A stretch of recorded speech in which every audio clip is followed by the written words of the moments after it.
तनिको मोरे हिलाओ समियाना में देखी भइले बरतिया दीवाना रे।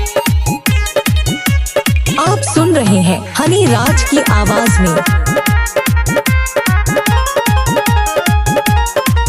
तनिको मोरे हिलाओ समियाना में देखी भइले बरतिया दीवाना रे।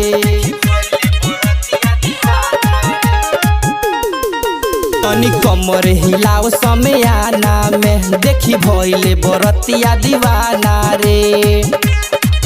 हई दुल्हा के भाई देह मुँह में धराई,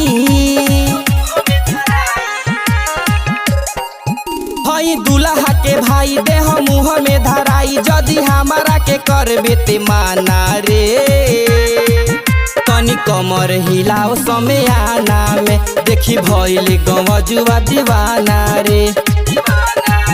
तनिको मोरे हिलाओ समियाना में देखी भइले बरतिया दीवाना रे।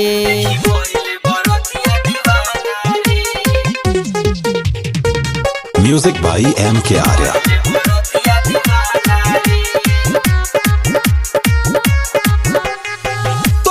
चीझवा के तनी उघार ना तो नाचे मालिक से हो जाई मार।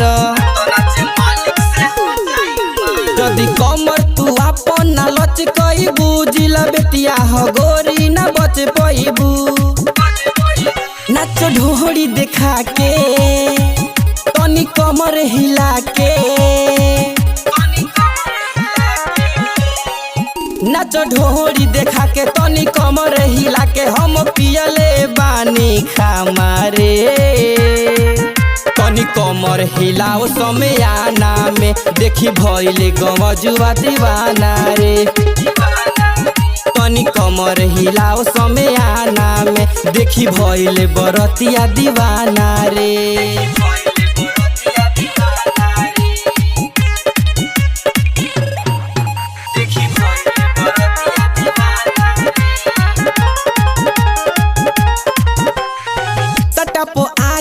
कीच कीच करबू सारा बरिया तिरसिया जाई।